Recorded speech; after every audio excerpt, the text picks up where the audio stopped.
kalau kita lihat kemarin keterangan pertama dari pihak Polsek bahwa korban tidak ditemukan kekerasan. Ya.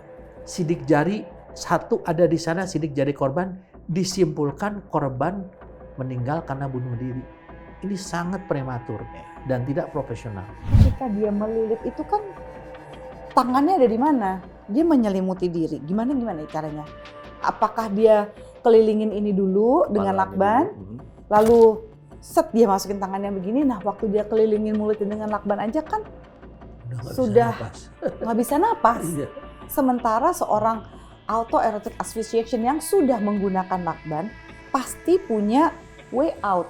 Analisa saya tidak dilakukan otopsi, hanya visum luar, hanya visum luar. Jadi kalau ada rencana-rencana pembunuhan, gitu ya biasanya gitu itu ada pembungkaman. Bentuk untuk pembungkaman tuh salah satunya kan adalah dengan bukan hanya melakban mulut, tapi misalnya melakban seluruhnya kan itu artinya jangan mengatakan sesuatu apapun yang kamu lihat kamu tidak bisa melihatnya lagi. Siapa yang punya relasi kuasa memainkan si ibu?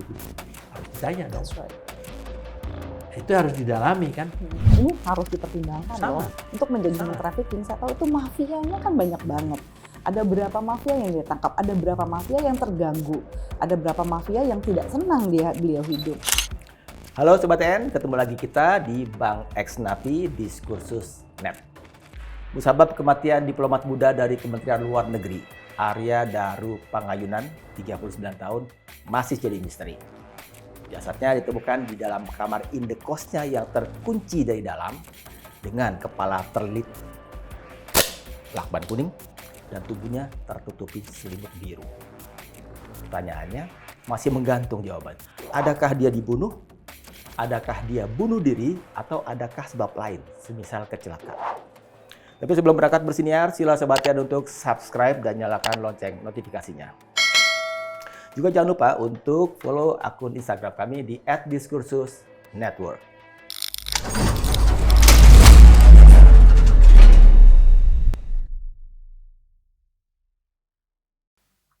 Sobat TN, sudah ada dua narasumber yang membersamai saya. Saya perkenalkan ya. Ada Komjen Polisi Purnawirawan Pak Ito Sumardi. Beliau adalah mantan Kabar Eskrim dan juga mantan Dubes RI untuk Myanmar. Selamat datang Pak Ito. Ada satu lagi adalah seorang seksolog klinis pertama di Indonesia malah. Mbak Zoya Amirin. Selamat datang Mbak. Makasih Mas Sore. Kita berangkat ya. Ke Pak Ito dulu deh pertama. Ya, okay. Pak Ito, sebelum kita bersiniar ini, dari katakanlah berita-berita siniar yang saya lihat termutakhir, saya menangkap kesan kuat. Seorang Pak Ito Sumardi, juga seorang mantan penasihat Kapolri, Pak Arianto Sutadi, masih terkesan meragu tentang adakah polisi Polda Metro Jaya sudah melakukan otopsi atau baru sekedar melakukan visum luar. Karena jelas-jelas otoritas Polda Metro menyatakan terbuka kemungkinan untuk atau peluang untuk ekshumasi. Bagaimana Pak? Ya, pertama mungkin Mas Iksan saya ingin meluruskan dulu ya. Sekarang banyak publik mengatakan seolah-olah polisi ini lambat ya, atau terkesan untuk mengungkap saat ini lambat. Nah, saya kembali kepada masalah teori bahwa pengungkapan satu kasus itu adalah sangat tergantung daripada teori segitiga pembuktian. Ada korban, ada tersangka, ada barang bukti. Itu kasus mudah. Ya. Manakala cuma ada korban, tidak ada tersangka, barang bukti harus dilakukan upaya untuk mengembangkan yang biasanya juga menggunakan pendekatan scientific crime investigation. Nah, kita kembali kepada kasus ini. Kasus ini kan ada kematian. Ya. Ada kematian itu ada dua. Mati wajar, mati tidak wajar. Ya. Nah, pertanyaan saya adalah almarhum ini mati wajar atau tidak wajar? Kan tidak wajar karena dililit. Ya. Mati tidak wajar ada dua juga. Satu karena dia dibunuh, dua karena dia bunuh diri dengan berbagai motivasi. Nah, atau ada kira-kira motifnya apa? Nah, dari sinilah diperlukan sangat mutlak pertama kali adalah autopsi. Nah, betul. Kalau kita lihat kemarin keterangan pertama dari pihak Polsek bahwa korban tidak ditemukan kekerasan. Ya. Sidik jari satu ada di sana, sidik jari korban disimpulkan korban meninggal karena bunuh diri. Ini sangat prematur dan tidak profesional. Nah, kemudian Jadi Pak Ito juga menyayangkan itu ya, sempat jelas, sehingga ada kesan buru-buru dikembalikan kepada keluarga. Nah, kalau dilakukan otopsi untuk mengetahui dia dibunuh atau dia bunuh diri, yang harus dilakukan adalah dengan kedokteran forensik, yaitu diperiksa paru-parunya seperti orang tenggelam. Karena apa? Karena ada pernapasan yang diduga menyebabkan orang ini meninggal. Nah, dari sana akan dilihat apakah korban itu sudah meninggal baru dilakban, berarti itu kasus apa? Kasus pembunuhan. Ataukah korban itu masih hidup dilakban? Siapa yang melakban? Ada dua. Apakah yang bersangkutan memang bunuh diri ataukah yang bersangkutan dibunuh? Nah, kembali masalah namanya bunuh diri. Bunuh diri itu ada proses yang nanti mungkin Mbak Zoya akan menjelaskan secara saintifik ya, karena ada tanda-tanda yang lain. Kemudian dari situlah baru kita mendapatkan penyebab kematian korban. Yang kedua adalah waktu kematian korban. Waktu ini sangat penting. Sangat penting. Kenapa? Karena ini dikaitkan dengan rangkaian kemudian analisa CCTV, ya, digital forensik yang harus mengecek incoming dengan outgoing call. Katakanlah ada selama sebulan. Supaya melihat selama ini ada pendapat mengatakan karena fungsi atau tugas yang bersangkutan almarhum itu di TPPO, itu kemungkinan ada ancaman. Kita cari dari incoming dan outgoing yang mungkin melalui operator ya, operator seluler, bisa diprofiling satu-satu orang yang menelpon dia. Ya. Nah, kemudian yang kedua tentunya yang tadi disampaikan bahwa memang menyampaikan sesuatu secara dini itu juga untuk kasus kematian yang tidak wajar itu tentunya sangat disayangkan. Oleh karena itu Polda Metro Jaya turun mengambil alih. Nah, sehingga dilakukanlah olah TKP sampai 3 kali. Nah, kenapa sampai 3 kali, Pak? Ya karena pada saat yang pertama olah TKP itu dianggap tidak sempurna. Nah, kalau olah TKP dilakukan lebih dari 1 kali, ada kemungkinan rusaknya TKP. Ini semakin mempersulit pengungkapan perkara ini. Jadi kalau katakan publik itu mengatakan seolah-olah polisi ini tidak cepat, kita tidak mencari cepat. Tapi kita mencari cermat. Cermatnya itu ya tadi melalui scientific crime investigation. Kalau dia meninggal karena bunuh diri, yang main siapa? Yang main psikologi forensik. Ya. Kalau dia meninggalnya karena dibunuh, yang main siapa? Yang main kedokteran forensik, digital forensik, lab 4, Inavis, sidik jari dan lain sebagainya. Karena dia harus meneliti CCTV, meneliti barang bukti lain yang kemungkinan ditemukan di sana. Itu secara teoritis. Makanya menurut saya Polda Metro saya selalu berkomunikasi dengan salah satu petinggi ya, Pak Ade ya, Kabid Humas, yang kebetulan beliau itu kan mantan reserse ya. Dan beliau sangat open. Sehingga apa yang disampaikan oleh masyarakat itu sebenarnya terbantahkan dengan komunikasi saya pribadi dengan beliau. Dan beliau itu menindaklanjuti, menyampaikan kepada adik-adik penyidik ya. Kita hanya berbagi kepedulian dengan pengalaman dan pengetahuan saya. Gitu Mas Iksan. Bolehkah dikatakan ketika olah TKP yang pertama itu tidak SOP, Pak? Bisa. Bisa. Kasus-kasus yang pertama, nah kita melihat lingkup ya. Biasanya polisi itu kan beda-beda. Ada yang namanya di Polsek, ada yang di Polres, ada yang di Polda. Kemampuan anggota polisi kita juga harus diakui. Masih belum tentunya sama dengan yang biasanya dari Polsek dia naik ke Polres. Polres naik ke Polda. Pengalaman dia itu juga menentukan apakah dia mengolah TKP itu dengan benar atau hanya asal-asalan aja. Dan kalau sampai ada pendapat karena ditemukan tidak ada kekerasan, kemudian ada sidik jari, analisa saya tidak dilakukan otopsi. Hanya visum luar. Hanya visum luar. Visum luar itu sebetulnya SOP-nya.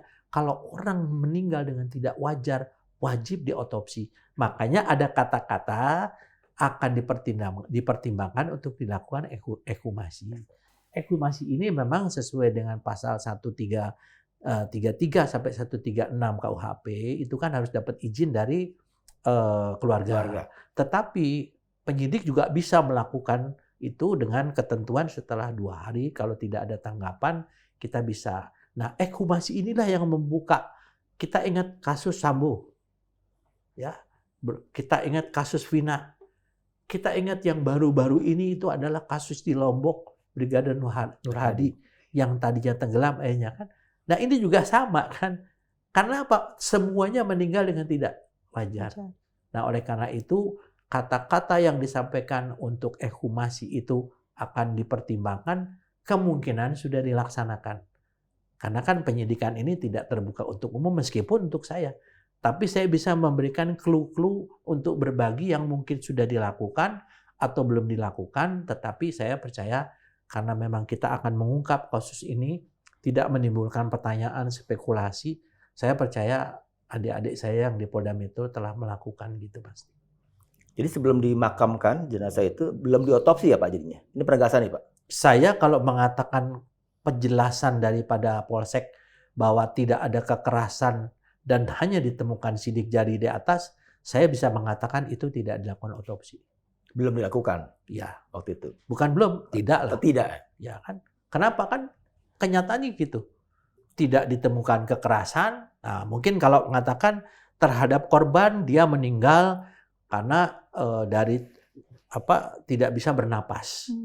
Tapi kondisi korban tidak bisa bernapas itu sebelum dilakban atau sesudah dilakban. Kalau sesudah dilakban bolehlah mengatakan dia bunuh diri, tapi kan harus kita telusuri motifnya apa. Itu dari bahasa saja kita bisa menyimpulkan yang kira-kira terjadi demikian, sehingga Polda Metro mengambil alih pasti akan menyempurnakan bagaimana pengolahan TKP dan menyempurnakan bagaimana mencari penyebab kematian dan juga waktu kematian.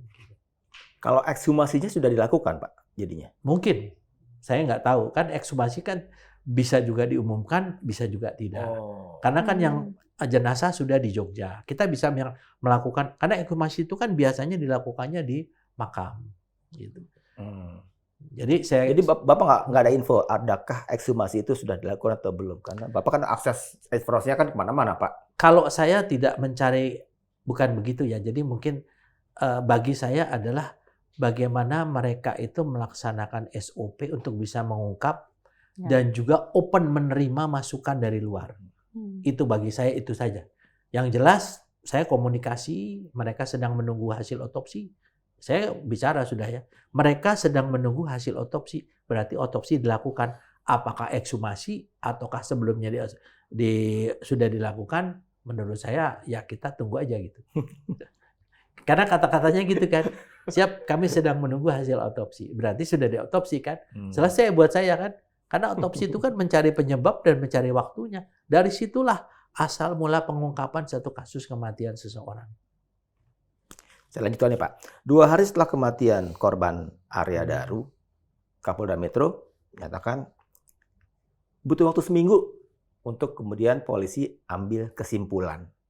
Ya. Kalau kita hitung timelinenya, hari ini tepat seminggu Pak. Nah, tapi kan kebetulan belum ada penjelasan resmi dari otoritas. Adakah waktu seminggu yang disebut oleh Kapolda Metro itu adalah perhitungan yang optimistis Pak? Kalau menurut saya, Pak Kapolda Metro ini kan ingin supaya spekulasi yang beredar ini bisa hilang ya. Tetapi sebagaimana saya sampaikan tadi, pengungkapan satu kasus ini sangat tergantung dari tadi segitiga pembuktian. Ya. Apakah tersangkanya udah diketemukan barang buktinya? Kalau enggak mungkin seminggu. Tapi kan Pak Kapolda kalau tidak salah saya mengatakan ya beliau kita akan upayakan 1 minggu udah ada ini. Antara sesuatu yang disampaikan dengan yang dijanjikan itu kan tentu beda ya. Jadi saya kira Pak Kapolda juga pasti akan melihat kesulitannya. Ya publik ya itu tadi saya bilang kan untuk mengungkap satu perkara tidak kecepatan yang diinginkan tapi kecermatan sehingga tidak ada lagi spekulasi pertanyaan-pertanyaan orang. Jadi kalau beliau mengatakan penyebabnya adalah A, harus didukung dengan hasil ilmiah yang disampaikan nih, ya, termasuk berbagai kemungkinan itu. Menurut saya ya bisa saja lah menyampaikannya. Saya coba pindah ke Mbak Zoya nih Pak. Silakan. Ya. Tapi dengan kapasitas Mbak Zoya sebagai seksolog klinis, psikolog juga Mbak ya? Ya. Saya mesti kasih disclaimer dulu nih ke Ya. Sobat DN.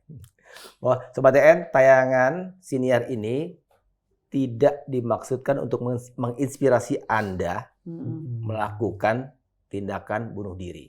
Jadi jika Anda katakanlah merasa pernah memikirkan atau ada tendensi ke arah sana, terjebak dalam krisis emosi, atau mengenal orang di sekitar Anda yang berada dalam situasi itu, disarankan segera dan jangan ragu untuk berbicara kepada dan berkonsultasi kepada ahlinya. Itu disclaimer yang pertama.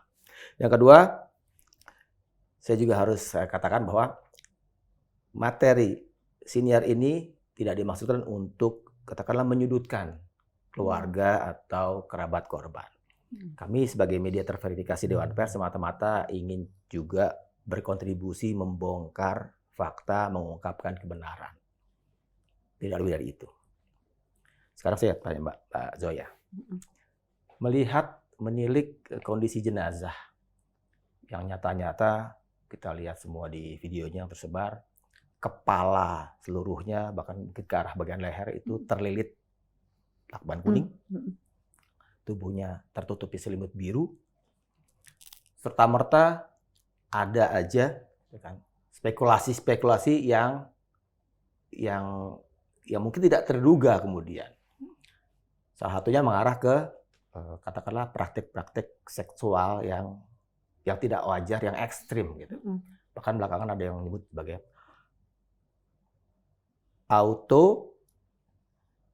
erotic asphyxiation. Ada yang membahasakannya sebagai sesak napas erotis. Saya nggak tahu itu betul apa enggak. Sesak napas erotis. Agak menarik juga ini terminologinya. Bagaimana Anda membaca Mbak Zoya dengan keadaan jenazah korban yang seperti tadi itu terlilit lakban?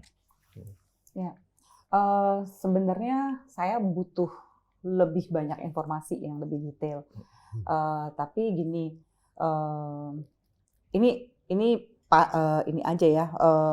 Pandangan saya kalau autoerotic asphyxiation atau dia memang merasa terangsang ketika dalam kondisi sesak napas, itu biasanya mereka punya beberapa cara untuk membuat dirinya sesak napas, yaitu ditindih barang berat di dada, melakukan sesuatu untuk menghalangi pernafasan, dan paling sering mereka melakukannya adalah sebenarnya pakai plastik.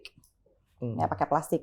Nah, mereka ini punya eskalasi. Pertama, eskalasinya itu dari tali-tali ikatan yang sebenarnya mulai tali-tali yang lembut gitu ya sampai akhirnya ke lakban. Lakban itu sudah lumayan tinggi lah ininya. Apa sih namanya istilahnya, permainannya sudah lumayan kompleks. Tapi di antara semua tindak-tindakan yang dilakukan oleh mereka-mereka yang memiliki AEA ini atau autoerotic asphyxiation ini, mereka ini sekali lagi bukan mencoba untuk bunuh diri. Mereka tidak pernah merencanakan bunuh diri. Tapi yang kadang terjadi adalah accidental death. Ya, jadi mereka karena batasannya itu adalah mereka butuh rasa sesak yang nyaris meninggal dunia, bukan meninggal dunianya itu yang dicari. Jadi dia mencari adalah momen-momen nyaris di mana momen itu sangat-sangat arousing atau membuat dia terangsang, sehingga biasanya di situ dia akan mengalami orgasme. Nah, dari baru data yang segini aja, kalau misalnya ada pemeriksaan gitu ya, meninggal ya gitu, misalnya saya diminta bantuan, oke, coba dilihat nih gitu. Yang pertama akan saya lihat adakah tanda-tanda kekerasan, ya kan? Oh, tidak ada tanda-tanda kekerasan. Iya, bisa nih kita lihat nih. Kalau tidak ada tanda-tanda kekerasan, kita lihat apakah ada perilaku-perilaku ekstrim lainnya. Lalu sebenarnya untuk masuk ke yang hal selanjutnya aja udah tidak bisa karena tidak ada cairan sperma atau cairan tubuh lainnya. Kalau memang dia melakukan praktek itu adalah tanda pertama yang udah pasti harus ada. Lalu selebihnya yang masih jadi pertanyaan saya adalah ketika dia melilit itu kan tangannya ada di mana? Dia menyelimuti diri. Gimana caranya? Apakah dia kelilingin ini dulu dengan lakban, lalu set dia masukin tangannya begini. Nah, waktu dia kelilingin mulutnya dengan lakban aja kan sudah nggak bisa napas. Iya. Sementara seorang autoerotic asphyxiation yang sudah menggunakan lakban pasti punya way out, escape plan. Self rescue gitu ya? Iya, itu udah harus ada. Jadi ini kalaupun banyak yang kenapa-napa mungkin kayak Houdini salah kaprah lah gitu ya, kayak wah ternyata plan saya nggak berhasil gitu sehingga menyebabkan kematian gitu. Nah, escape plan-nya itu tidak terlihat sama sekali. Yang saya sampai sekarang nggak tahu tangannya dia itu diikat atau tidak. Kalau dia dalam keadaan meninggal dan diselimutin, agak langka ya, karena sebenarnya seorang asphyxiation itu tidak membutuhkan selimut. Buat saya itu bukanlah benda-benda yang berpengaruh di dalam bentuk perilaku seksual ini, gitu. Lebih mungkin kalau misalnya sangat-sangat tipikal asphyxiation adalah satu ada spermanya, ya kan, terus ada escape plan-nya, terus begitu kalau tangannya ke belakang dan diikat nggak mungkin, tangannya ke depan diikat pun gimana caranya diingkatnya ketika dia sudah begini gitu ya. Kebanyakan mereka menggunakan lakban itu di sini atau mereka membungkus dirinya dengan plastik dan menggunakan lakban di sebelah sini. Di mana lakbannya itu ada semacam apa ya, kayak jalur yang mudah dirobek untuk udah mau sesek. Karena mereka kan tahu bahwa pada saat momen-momen akan meninggal kekuatan mereka kan akan berkurang. Jadi tidak boleh terlalu kompleks ikatannya itu. Dan ini dililit sepenuhnya, buat saya nggak masuk akal juga. Gitu. Dan pemilihan warna kuning itu juga kan sempat kita bahas ya di acara TV sebelumnya bahwa ini bukan lakban yang biasa dijual di pasar, mini market gitu yang sangat mudah. Ini harus dipesan di online karena kalau kita mau lihat ke minimarket atau yang mudah di toko kelontong dan sebagainya adalah warna hitam atau coklat gitu kan. Ini warna kuning ini kan industrial sebenarnya gitu. Itu aja udah agak banget, sangat tebal gitu. Dan orang asphyxiation menggunakan itu di hidungnya, lalu dia bisa dengan tenang gitu memasukkan tangannya. Dia punya kemampuan berapa? Apakah dia punya kemampuan seperti seorang free diver gitu ya, yang bisa bertahan 2-3 menit gitu waktu menggulungkan itu gitu, terus tidak ada escape plan, itu agak aneh gitu. Dan kalau misalnya dia punya atau erotic asphyxiation, dia harusnya juga memiliki lubricant. Toolsnya itu nggak mungkin dia tinggalin di rumah aja deh karena dia ngekos dia nggak bawa, itu nggak mungkin banget. Pasti ada di situ. Oke lah kalau tidak ditemukan pornografi, karena pornografinya harus autoerotic asphyxiation ya gitu ya. Ditemukan itu misalnya di gadgetnya. Oke lah itu misalnya tidak ditemukan. Tapi toys-nya mana? Alat-alatnya dia. Untuk orang yang sudah menggunakan lakban itu pasti sangat-sangat savvy, sangat-sangat canggih gitu peralatan-peralatan tali-talinya itu, dan itu tidak ditemukan sama sekali kan. Itu juga terlalu banyak anehnya. Tapi yang juga saya lihat adalah bentuk pengelilingan itu kalau kami melihat lebih seperti pembungkaman. Maksudnya? Membungkam si korban itu untuk tidak mengatakan sesuatu gitu kan ya. Jadi saya ingat nih masa-masa belajar yang saya nggak nyangka bakal berguna sekarang. Dulu waktu itu kan kita ada satu kelas gitu ya. Saya ngambil kelas ini di US pada waktu itu gitu. Jadi kita sebagai seksolog klinis kita tuh nanti akan harus membedakan hal kayak gini. Tapi saya pikirkan saya nggak mungkin akan ini kayak investigasi pembunuhan sih gitu kan. Karena dibilang ini kita harus bisa bedakan apakah ini pembunuhan, itu pembunuhan dengan misalnya dengan dengan simbolis, pembunuhan simbolis, ataukah ini adalah BDSM, autoerotic asphyxiation gitu, atau misalnya ini adalah mereka-mereka yang kebablasan gitu ya, karena plannya tidak berjalan sesuai rencana gitu. Itu kan kita dikasih ciri-cirinya. Nah, termasuk kita dikasih ciri-ciri tentang simbolis death. Jadi kalau ada rencana-rencana pembunuhan gitu ya, biasanya gitu itu ada pembungkaman, bentuk-bentuk pembungkaman tuh salah satunya kan adalah dengan bukan hanya melakban mulut tapi misalnya melakban seluruhnya, kan itu artinya jangan mengatakan sesuatu, apapun yang kamu lihat kamu tidak bisa melihatnya lagi, kira-kira kayak gitu. Simbolik berarti ya Mbak ya. Semoga Nggak saya bisa salah dibilang ya. juga bahwa ini katakanlah ya rencana yang tapi kemudian kebablasan. Karena batas antara sensasi seksual yang dikejar itu dengan kematian yang fatal itu kan tipis, setipis rambut gitu. Jadi Iya, tapi kebablasan. kalau misalnya dia ini kebablasan, berarti kan dia sudah sering melakukan praktek ini sebelumnya dan ini kebablasan. Di mana luka-luka sebelumnya. Karena seorang autoerotic asphyxiation memiliki luka-luka lama yang pasti ada bentuk-bentuk percobaan minimal di sekitar lehernya. Kalau itu tidak ada bekas luka dari percobaan-percobaan sebelumnya, saya yakin bukan. Ini penegasan ya Mbak ya. Silakan Sobat DN ulang lagi nanti bagian ketika seorang seksolog klinis ini menyatakan yang terjadi kepada korban Arya Daru bukanlah seperti yang asumsi liar, spekulasi liar. Dia melakukan, kalau bahasa itu sesak napas erotis itu, autoerotic asphyxiation itu kan. Tegas ya. Karena di luar begitu berkembang banyak, makanya kami sebagai media ya harus meluruskan itu bagian tugas kerja dari media juga gitu. Pak Ito, sebenarnya tadi masih ada yang saya pengen tanyain yang belum sempat dituntaskan. Kalau berdasarkan pengalaman Pak Ito 35 tahun di kepolisian tadi ya, kasus ini termasuk yang biasa aja atau rumit sebenarnya kasus yang menimpa Arya Daru? Rumit. Sekarang contohnya tadi Mbak Zola sampai disampaikan tadi ya. Ada satu pertanyaan bagi saya ya. Bahwa si almarhum ini kalau memang melakukan gitu kan ada sesuatu tadi yang saya garis bawahi yang sudah terbiasa. Yang bersangkutan itu 3 tahun menjadi local staff di Kedutaan Besar RI di Yangon, Myanmar. Ketika Pak Ito bertugas di sana ya. Saya punya satu saksi hidup di rumah saya. Namanya Saudara Sodirin yang 18 tahun berdinas di KBRI dan sekarang sudah 5 tahun bersama saya. Dia saksi. Saya menanyakan kepada dia sampai detail dan apa yang dilakukan selama 3 tahun di sana, bagaimana perilakunya, dan bagaimana waktu ketemu dengan saya sebentar. Pernah suka ada luka-luka atau ya, enggak? Itu kan yang lama. Yang baru, kita pakai logika yang sehat aja lah. Yang bersangkutannya keluar membuang sampah.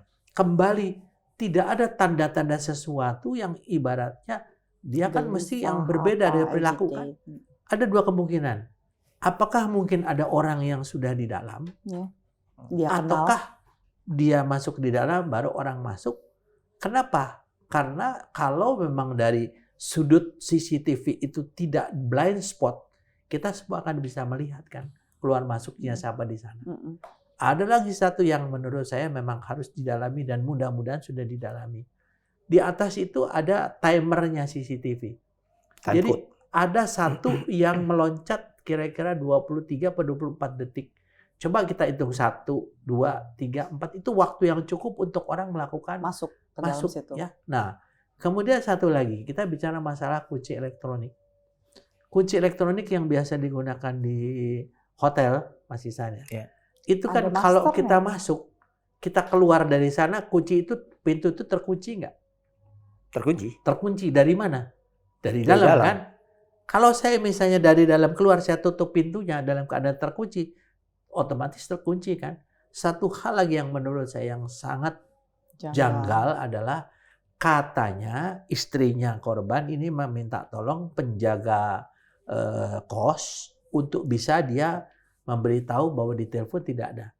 Logikanya kalau saya diminta tolong saya ketok dong. Mas, ibu telepon, kok dia nggak diangkat teleponnya gitu. Bisa nggak Pak, kalau saya kasih katakanlah bandingan untuk jawaban. Ketika, kalau nggak salah namanya Siswanto untuk penjaga kosnya itu. Diminta oleh istri korban, itu kan jamnya udah lewat jam 00 Pak. Iya, betul. Kan? Ditelepon istrinya, tapi nomor yang lama yang udah nggak aktif, terus kemudian dengan nomor barunya, barulah si Siswanto itu terhubung dengan istrinya itu kan. Diminta. Nah, dia kan seorang penjaga rumah kos Pak. Iya. Kan ada relasi kuasa kan Pak dengan para penghuninya. Bukankah dia rikuh Pak lewat jam 00 ngetuk kamar penghuni kos, ada relasi kuasa Pak? Itu mungkin nggak bisa jadi rasional gitu, rasionalitas buat kenapa dia tidak melakukan iya. ketukan itu jamnya. Pertanyaan saya sama Kan dia, istrinya. jawaban dia kepada istrinya apa? Bu, saya nggak berani ngetok. Kita tanya dong sama istrinya. Iya. Nggak berani ngetok, Bu. Tepatnya Bapak. Pagi-pagi pertanyaan saya lagi, waktu si Swanto itu bawa sapu, dia menyapu tidak? Cuma bolak-balik di depan Cuma situ. bolak-balik kan. Nah, kita kan makanya disinilah pentingnya kita menelusuri rekam pembicaraan, baik incoming ataupun outgoing call dari siapa saja. Kalau perlu diambil selama 1 bulan ke belakang. Supaya namanya spekulasi bahwa yang bersangkutan itu adalah karena tugasnya mendapatkan ancaman, kita cari di sana. Kalau enggak, itu menjadi kesimpulan. Jadi kalau nanti kesimpulan dari Pak Kapolda, yang bersangkutan meninggal karena bunuh diri. Penjelasannya ya adalah ABCD. jelaskan ABCD. Yang bersangkutan dibunuh. Penjelasan ini kami akan mencari pembunuhnya. Tapi ini sudah terungkap, sebenarnya yang ditunggu oleh publik adalah almarhum ini meninggal, dibunuh atau bunuh diri. Nah, nanti barulah Polda itu akan menelusuri bagaimana, kenapa dia bunuh diri. Kan tadi saya bilang, ada saksi hidup yang di rumah saya sekarang. Ya, namanya Pak Sudirin itu. Dan dari teman-teman yang lain yang sudah saya telepon yang sekarang menjadi staf di Kemlu, mereka semua mengatakan almarhum ini orang yang periang, olahragawan, nggak banyak ngomong, agamanya kuat. Saya kaitkan dengan bagaimana dia keluar membuang sampah itu kan. Kalau enggak, kenapa harus buang sampah gitu, biarin aja orang dia tahu udah mau meninggal, mau bunuh diri kan. Itu hal yang Ngapain menurut saya bersih-bersihin diri? iya kan. Nah, saya coba kejar dengan informasi yang beredar juga deh belakangan ini tentang sampah itu. Kabar-kabarnya juga kabar-kabarnya, makanya saya klarifikasi ke Pak Ito nih. Di kantong plastik hitam yang dibuang itu, sampah itu, ada di dalamnya alat kontrasepsi dan obat vitalitas pria, katakanlah begitu. Benarkah itu, Pak? Saya nggak berani mengatakan karena kan saya tidak tahu pasti ya. Tetapi tentunya mungkin itu terkait dengan yang tadi disampaikan Mbak Zoya itu. Yaitu apakah memang itu ada salah satu yang, ya kan begini ya, kalau alat kontrasepsi, dalam pemahaman saya ya, ada rasa bersalah orang itu ya kepada keluarganya.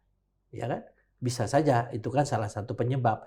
Makanya itu nanti akan dikaitkan dengan kira-kira dari segi psikologi forensik ya, dari seksologi juga, karena beliau juga psikologi, itu akan bisa menjawab gitu.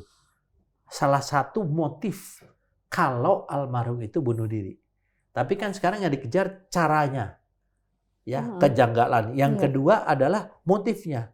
Yang paling penting adalah bagaimana hasil toksikologi ya. Kan di sana juga dicek apakah ada cairan-cairan kimia yang digunakan oleh yang bersangkutan. Apakah juga ada istilahnya upaya untuk bagaimana mungkin obat-obatan yang menyebabkan dia tidak berdaya ya. Sehingga pada saat dia memasang itu kemudian dia sudah keadaan lemas. Tapi memang secara logika saya juga penyelam juga ya.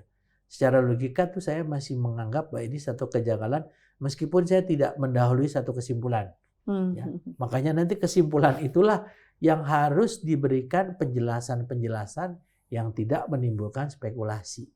Berdasarkan misalnya dari ahli psikologi, mungkin dari Mbak Zoya juga bisa disampaikan menurut saya kalau memang mungkin Polda Metro Jaya harus mendatangkan atau mungkin sudah ada atau tidak, tapi saya merasa tercerahkan gitu ya. Karena bagaimanapun seorang meninggal itu pasti punya motif. Ya, dan kalau dia tidak punya motif berarti dia dibunuh. Ya, dan lucu juga Pak kalau misalnya tadi ada desas-desus mengenai kondom sebagai ya kondom kan alat kontrasepsinya kan alat kontrasepsi kan banyak gitu. Misalnya ada kondom, ada vitalitas pria. Apa iya ada orang mau bunuh diri terus membeli itu? Lebih nggak mungkin lagi. Kalau misalnya kata Sigmund Freud, seks itu kan adalah libido hidup ya. Gitu. Apakah orang yang punya libido hidup segitunya ingin mengakhiri hidupnya, itu juga nggak masuk akal. Ya.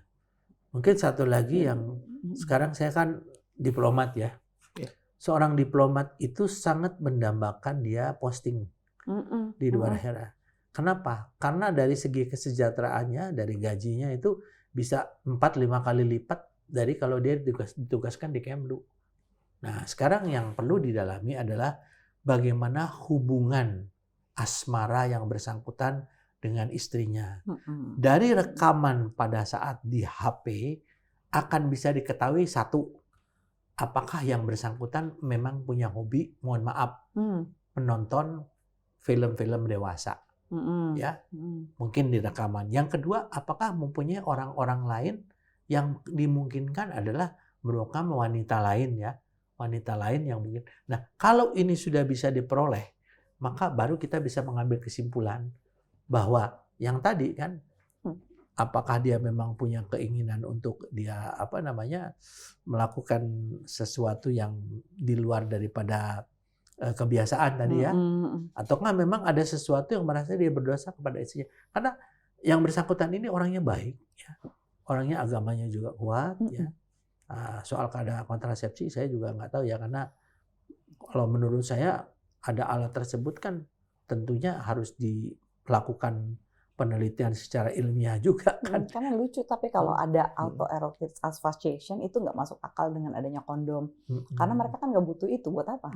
Itu supaya tidak berceceran spermanya. Itu kan aneh banget. Tapi itu kan sudah dibuang sebelum dia ada di kamar itu. Gitu. Kalaupun biasanya menonton atau menyaksikan sesuatu gitu ya, menyaksikan film porno, ini khusus untuk mereka-mereka yang autoerotic asphyxiation itu, mereka itu enggak seperti kebanyakan orang ya, jangan dipikir bahwa kebanyakan orang ketika nonton porno, masturbasi dan sebagainya, that's it. Buat mereka itu bukan di masturbasinya, justru ketika sambil menonton mereka terangsang, mereka bisa sambil melilitkan tali-tali itu gitu. Jadi nggak mungkin kalau tidak ada luka-luka lama, dan saya masih nggak paham konteks kondomnya yang ada di sini, kalaupun memang ada gitu. Kayaknya susah gitu untuk bisa saya mendeskripsikan atau melihat dari info yang saya dapatkan, saya tidak bisa melihat di autoerotic asphyxiation. Saya malah berpikir gini nih Mas Ihsan. Kalau memang ada itu, pikiran saya kan kita ambil berbagai kemudian. Bisa saja mungkin ada wanita lain ada di kamar itu. Banyak kejadian seorang perempuan yang kemudian berhubungan dengan laki-laki, laki-lakinya dibunuh. Bisa saja kan? Yang melakukan demikian. Nah, kita nggak tahu, makanya kenapa ini menjadi sulit. Karena sudut CCTV-nya saat itu berada pada posisi blind spot. Kecuali kita punya CCTV lagi di-match-kan waktunya untuk saat dia keluar, saat dia masuk, sampai selesai nggak ada orang lain, baru kita punya kesimpulan. Seharian, kita nggak tahu kan. Sebelum beliau pulang gitu kan. Karena dari CCTV yang kemarin kita lihat sama-sama itu Pak, itu kan CCTV yang benar-benar depan kamarnya dia itu hanya pas lagi dibongkar. Sebelumnya kenapa nggak ada blind CCTV spot, itu kan? blind spot? Kok lucu gitu. Soal blind spot itu, adakah itu memang by design oleh, kita nggak tahu kalaupun benar itu dibunuh oleh orang lain gitu ya. By design kalau menurut Pak Abimayu sih, menurut Abah itu aneh gitu. Kemana CCTV-nya, pertanyaannya justru itu kan waktu itu. Kemarin dibahas oleh ahlinya ya. Kemudian beliau sampai membahas tentang lampu pakai sensor. Saya kan bilang tadi kan, kalau memang ada alat kontrasepsi, pertanyaan saya, apakah mungkin ada orang lain di dalam? Dan banyak sekali kasus, Mas Ihsan, di mana seorang yang berhubungan karena dia kecewa, bukan yang perempuan yang dibunuh, yang laki-laki juga dibunuh. Makanya yang menentukan di sana adalah bagaimana, apakah dari hasil torak pemeriksaan itu, apakah orang itu sudah meninggal baru dilakban, ataukah orang itu dilakban? Nah, kalau lakban kan dari perlawanan kan? Nah, kok bisa anteng di dalam selimut? Saya mengambil satu kesimpulan keganjilan ini adalah karena itu kita tidak bisa melihat pintu tempat korban itu di cover sama CCTV. Sementara pada saat setelah itu kan semuanya bisa dilihat, termasuk waktu membongkar jendela. Iya kan? Waktu membongkar jendela kan dari kanan masuk ke kiri. Jadi kalau misalnya di sini pintunya, berarti jendelanya nggak kelihatan dong, logikanya. Kan jendela dibongkar, dia masuk keluar dari pintu sini. Itu kan di cover CCTV. Tapi waktu dia masuk, CCTV-nya itu nggak kelihatan ke tempat dia. Pertanyaan siapa? Siapa yang punya relasi kuasa memainkan CCTV? Harus ditanya dong. Itu harus didalami kan. Kalau saya penyidiknya, saya periksa semuanya gitu. Cuman karena sudah pensiun, jadi nggak bisa. Tapi kan Bapak dengan akses informasi yang tembus kemana-mana, dapat tuh informasi adakah sudah Ya, itu mudah-mudahan. operator CCTV Ya. itu yang bukan operator, mungkin bukan operator, tapi siapa yang waktu itu mengoperate CCTV itu? Saya sangat yakin ya, kebetulan adik-adik saya ini kan banyak juga mantan anak buah saya. Ya, tentunya mereka juga, kita ini ibaratnya main bola, Mbak Zoya. Kita ini penonton bola. Lebih pintar kita daripada pemainnya. Sering gitu ya Pak, ribut ya. Netizen ini semua penonton. Semua yang dikatakan yang namanya spekulasi itu harus kita tangkap. Kalau masuk akar, kita tindak lanjuti, sehingga nanti kalau waktu ada penjelasan, spekulasi ini sudah otomatis terjawab. Itu menurut saya demikian. Sama ini juga kali Pak ya, kan ini benar-benar harus dipertimbangkan. Pekerjaannya dia katanya di lapangan itu sehari-hari adalah berhubungan dengan human trafficking. Ya. Ini harus dipertimbangkan loh. Untuk menjadi human trafficking, saya tahu itu mafianya kan banyak banget. Ada berapa mafia yang ditangkap, ada berapa mafia yang terganggu, ada berapa mafia yang tidak senang beliau hidup.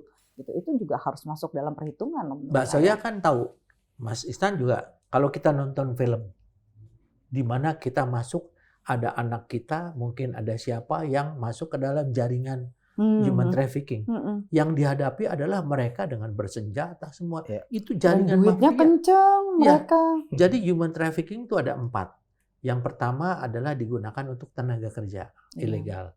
Yang kedua untuk wanita, untuk penghibur. Yang ketiga untuk kejahatan seperti scammer dan lain sebagainya. Yang keempat ini yang paling dikhawatirkan adalah diambil untuk organ tubuh. Iya, Nah, betul. yang paling diambil organ tubuhnya inilah biasanya pengalaman saya termasuk di Myanmar, mereka juga ada di Thailand, juga ada di negara, termasuk di Kamboja, termasuk di negara Eropa, itu mereka di Meksiko itu semuanya dijaga demikian ketat. Di India kan. Nah, jadi saya kira memang tidak bisa kita mengatakan itu adalah tugas yang tidak beresiko. Saya tidak sependapat. Betul. Tapi ini kan harus didalami melalui apa rekam jejaknya dia. Karena saya ngalami juga kan beberapa kali membebaskan warga negara Indonesia dengan segala perjuangan masuk namanya ke satu penjara yang namanya Miek ya. Itu sekitar 5 jam dari Yangon. Di sana betul-betul saya masuk dengan hati yang sudah ya pasrah. Karena semua dijaga dengan senjata segala macam di daerah-daerah yang etnis grup ya sana. Nah itu kan kita nggak tahu. Tapi itu salah satu kemungkinan. Kalau dipersempit lagi kayak tadi, ya tadi itu kan pertanyaan saya sangat simpel, ya. Apakah penyebab kematian ini sudah jelas karena dibunuh atau bunuh diri? Exactly. Kalau bunuh diri, kenapa? Apakah yang tadi ada kelainan, ataukah mungkin dia punya? Nah ini kita kaitkan dengan masalah bagaimana dia hubungannya dengan teman-temannya. Nah, adakah Pak Ito pernah mendengar informasi tentang seorang korban Arya Daru itu yang jelas-jelas lekat dengan persoalan tugas-tugas kedinasan TPPO, pernah bersaksi juga di pengadilan tentang TPPO. Pernahkah ada informasi korban pernah berurusan lebih dalam, mungkin diancam, dapat ancaman dari kita nggak tahu, mungkin jaringan sindikat TPPO itu, Pak? Saya tidak tahu. Yang bisa mengungkap adalah telepon yang bersangkutan, teman kerjanya di Kemlu, satu lagi laptop. Itu 3 hal yang tentunya perlu didalami. Ya, saya tidak tahu karena sehari-hari kan saya tidak mungkin nanyakan dia. Dia nggak pernah ngomong saya. Ya, dia selama ini waktu masih berdinas sebagai local staff, dia itu biasa berolahraga, ya orangnya ceria, ya, tapi memang agak pendiam, ya. Nah, saya tanya lagi ke tempat home staff saya yang bersama-sama dia selama 3 tahun, mereka semua kesaksiannya adalah sangat meragukan kalau dia melakukan bunuh diri. Nah, tapi kan kembali tadi dengan ada temuan alat kontrasepsi dan lain sebagainya, pemikiran saya jadi terbuka. Mungkin ada perempuan, mungkin ya mohon maaf kepada keluarganya, kan kita hanya bicara masalah ini. Mungkin ada orang di sana kemudian melakukan itu, kita nggak tahu. Ya mudah-mudahan nanti dari temuan-temuan, dari masukan-masukan ini harus dikembangkan gitu. Kalau saya dulu waktu menangani kasus ini ya di Surabaya ya sama, itu kita berangkat dari pertama adalah hasil otopsi.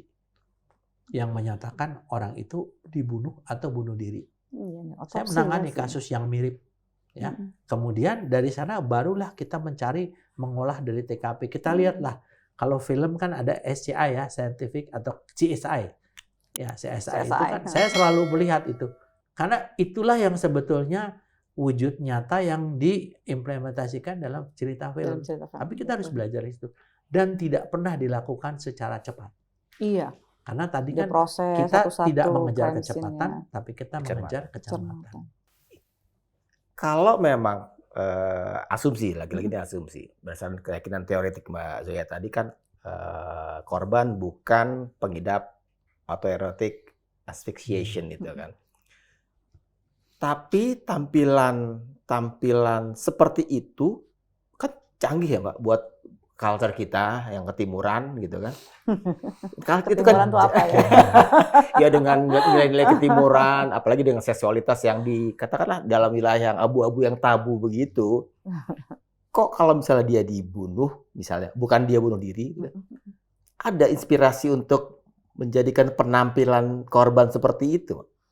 Nah, itu yang kan saya bilang yang kedua tadi gitu ya. Sebenarnya kan yang saya pelajari kalau itu bukan bentuk keterusan dari autoerotic asphyxiation, bukan salah bentuk dari BDSM, bondage, discipline, sadomasochism gitu ya. Itu kan juga adalah bentuk-bentuk fetish yang sangat-sangat tipikal kan mereka kan yang harus ada rasa sakit, menyakiti. Jadi mereka ini autoerotic asphyxiation dan BDSM gitu atau misalnya sadomasochism gitu ya. Mereka itu kan harus benar-benar mengenali rasa sakit dan pain. Nah, untuk kebablasannya kenapa? Karena kan kadang-kadang ada yang bilang, kita nggak KDRT loh Mbak Zoya, kita ini BDSM, kita ini autoerotic asphyxiation gitu. Nah, ada konsistensi kan terhadap luka-luka gitu yang ada. Tapi kalau ini tidak memenuhi syarat BDSM, tidak memenuhi syarat autoerotic asphyxiation, kami melihatnya sebagai bentuk pembukaman yang simbolis. Gitu. Jadi dengan lakban ini tadi dan diputerin ke seluruh kepalanya, kalau saya sih melihatnya secara teori gitu ya bahwa ini adalah bentuk pembungkaman kemungkinan.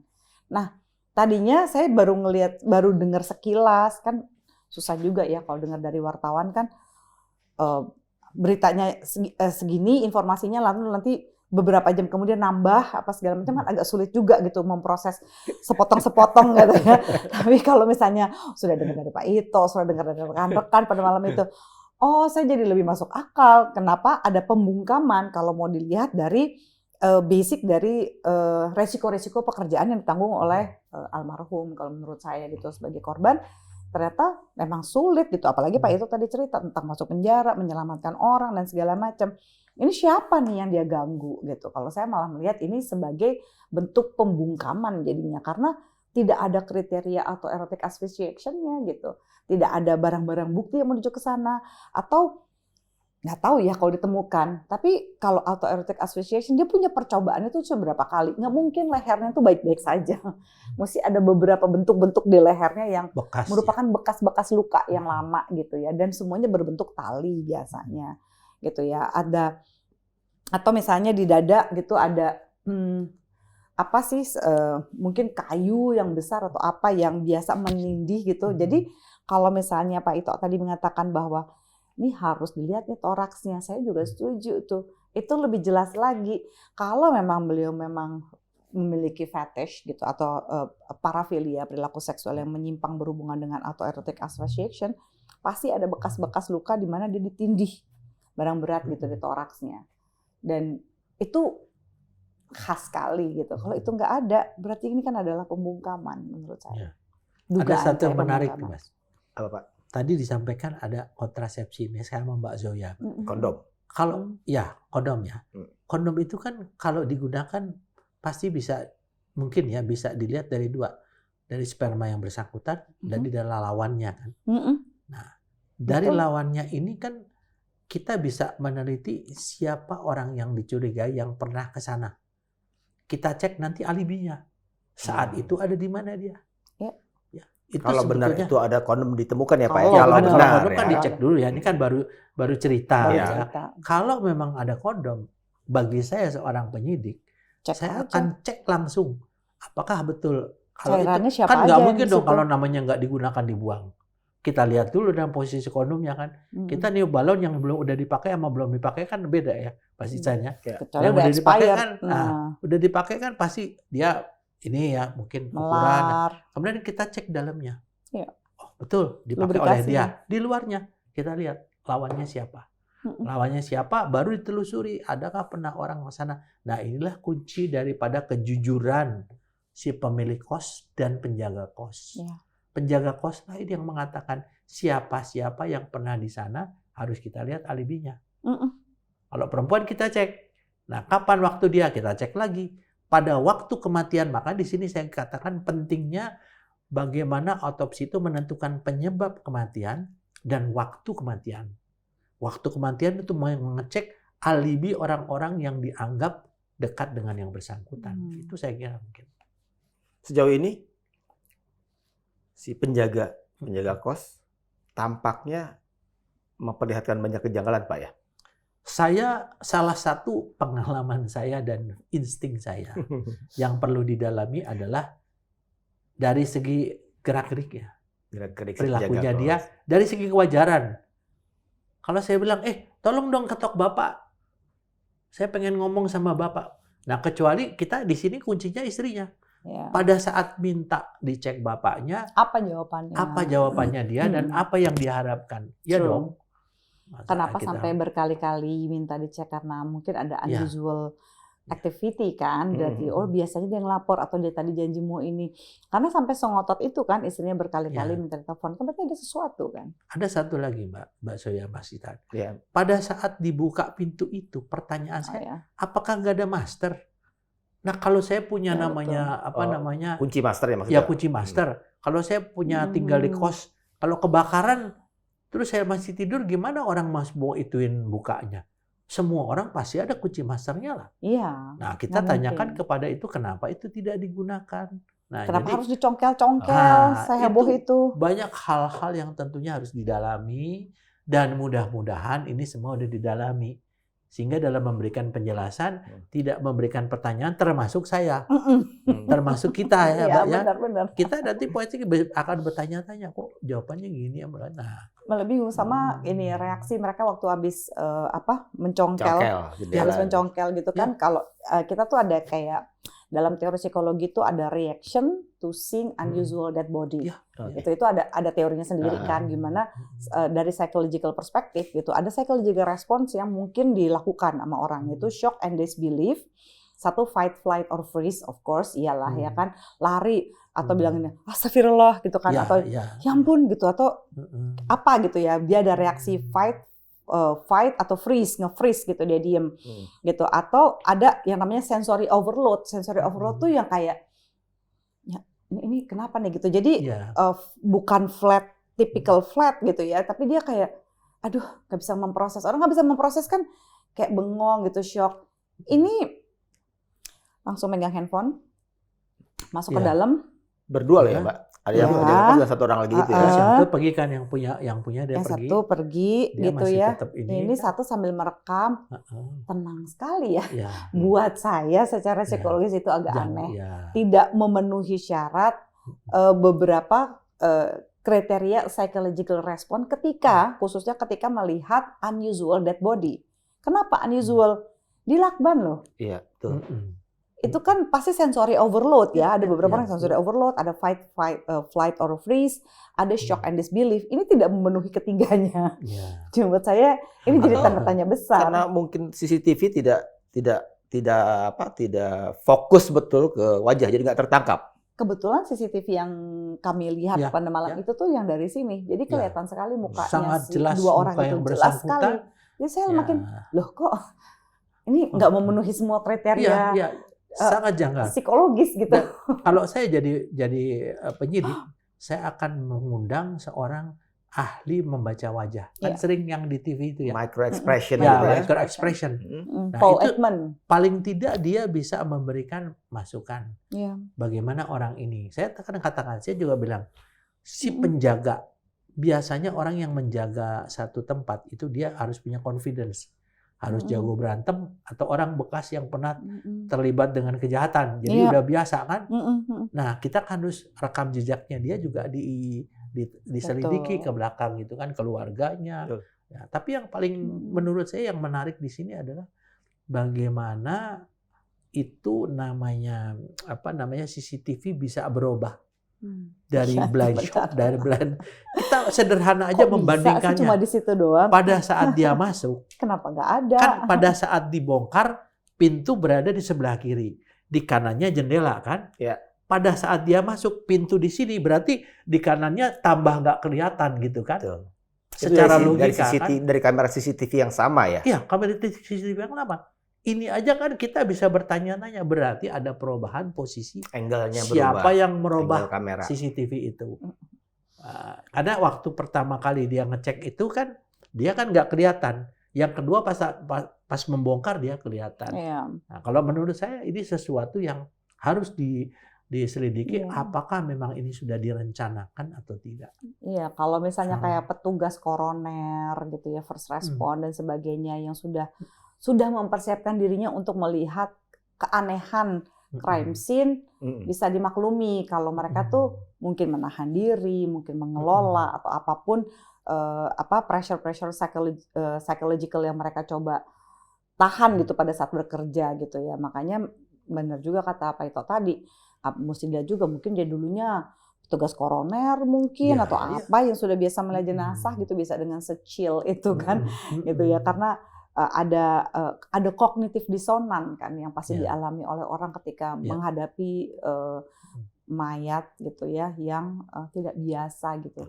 Lakbannya kuningnya sekuning-kuning ini loh dan memenuhi seluruh kepala gitu. Iya. Ayo bakal biasa Iya. aja melihat itu atau shock gitu Saya atau mungkin stres. kalau pikir-pikir Mas Yan, kayaknya nih kita perlu di Polda Metro Jaya diusulkan untuk mengundang Mbak Soya nih untuk melengkapi. Iya. Karena kita kan sudah bicara secara komprehensif membahas ini. Mm-mm. Sehingga bukan hanya teori saja, Mm-mm. tetapi apa yang keterkaitan Relatable. dengan yang lainnya ini. Nah, saya coba nanti kalau memang berkenan nanti mungkin mudah-mudahan ini bisa membantu juga. Jadi paling tidak penyidik itu bisa punya satu kesimpulan yang lebih perspektif yang lebih wide gitu ya. Mm-mm. Jangan tidak dia sebut. Saya cobalah. Nah, saya kira mungkin Polda Metro Jaya, polisi itu pasti akan berusaha mengungkap ya. Mm-mm. Satu kebahagiaan selama saya di reserse ya lebih dari 15 tahun itu, Mm-mm. selama petugas ya, kalau kita bisa mengungkap kasus. Saya kalau udah mengungkap kasus, abis itu Mas Ihsan langsung saya tidur ngantuk. Sebelumnya nggak bisa Lega ngantuk. ya. Mikir terus otak. Betul. Banyak kasus-kasus yang berat ya, yang pembunuhan Sari Dewi dulu. Ingat kan zaman dulu kan? Terus ada Dice, semua itu kan zaman saya di reserse dulu sama Pak Beni Itu Mamoto. ngetop banget. Itu sampai kita Masih zaman dulu kecil kan belum tuh. ada ini, belum ada apa Alat canggih belum ada sebelumnya. komputer kan. Belum Kita ada bikin ChatGPT. apa? Kita datangkan dari Jogja itu ahli membuat wajah. Kira-kira wajahnya kayak gimana? Oh, alhamdulillah mirip-mirip yang pelakunya gitu kan. Meskipun sampai sekarang masih diragukan, tapi kan ya itulah tugas reserse. Kita penuh dengan tantangan, kita penuh bahaya seperti saudara-saudara saya di Lampung ya, yang ditembak itu kan. Yang ketiga ada satu kepuasan ya. Kalau istilahnya mendingan dikasih perempuan cantik dengan kita menyelesaikan masalah, kita memilih untuk bisa menyelesaikan masalah. Benar-benar saya tuh nggak tertarik sama siapa-siapa, betul. Itu kalau di psikologi disebut sebagai Zeigarnik Effect tuh Pak. Iya. Jadi itu adalah efek ketika tugas yang kita anggap sebagai tugas penting itu belum kita selesaikan, biasanya itu akan ngegantung terus kita akan hang terus sampai tugasnya itu selesai gitu. Itulah yang dirasakan oleh anak-anak reserse Mbak. Kadang-kadang terlalu banyak bebannya sehingga dia lupa SOP. Kita nggak bisa menyalahkan. Ujung tombak daripada kepolisian itu dari Polsek. Dia satu hari baru belum menyelesaikan satu masalah, datang masalah lain. Sehingga akhirnya dia ingin istilahnya kalau ini lebih cepat, lebih bagus lah. Ini bisa menjawab pertanyaan pertama awal saya itu Pak. Ya. Kenapa tidak Ya. SOP ketika Saya pertama tidak kali bisa olah TKP? menyalahkan sepenuhnya siapa petugasnya, kita lihat beban tugasnya dia apa. Jadi kita jangan menghukum anggota tanpa kita mempertimbangkan seperti tadi. Mungkin anggota itu, aduh saya udah banyak sekali beban, capek, masalah keluarga dan sebagainya. Itu yang kasihan jadi polisi. Cuman ya pertanyaan saya, kenapa lo mau jadi polisi? Tapi kita tutup dengan ketawa ini barusan. Iya, oke. Soalnya menarik nih. Sebenarnya menarik banget kalau kita terusin, Pak. Ya, tapi durasinya, Pak. Sobat EN, saya izin Oke, saya izin pamit ya buat tutup Silakan, ini ya. silakan. Sobat EN, rasanya nggak perlu lagi saya tambah-tambahkan, saya simpul-simpulkan betapa penjelasan dari kedua narasumber yang luar biasa ini sudah cukup terang. Pak Ito dari lebih banyak dari sisi pengalaman dan teori sebagai penegak hukum polisi, Mbak Zoya dengan keilmuannya di seksolog klinis. Yang paling penting itu tadi, membantah, menegasi, mengusir spekulasi-spekulasi yang bilang sesak napas erotis lah, AEA tadi itu, gitu. Udah jelas dari pakarnya ini, gitu kan. Jadi sesiapa yang nggak punya kepakaran jangan coba-coba untuk ngotot ngomong itu lagi deh. Jadi pakar udah bilang begitu. Jadi saya mau coba tutup lagi. Oh tapi saya kasih undangan terbuka juga untuk para pakar, sesiapa yang memang punya kapasitas yang bisa berkontribusi untuk membongkar, ikut membantu membongkar fakta dan kebenaran kasus ini. Diskusinya terbuka untuk itu. Jadi ini undangan terbuka sebetulnya. Jadi saya tutup aja. Silakan ditonton lagi setelah ini. Lebih sering, lebih paham jadinya kan. Jadi saya pamit dulu. Tabik.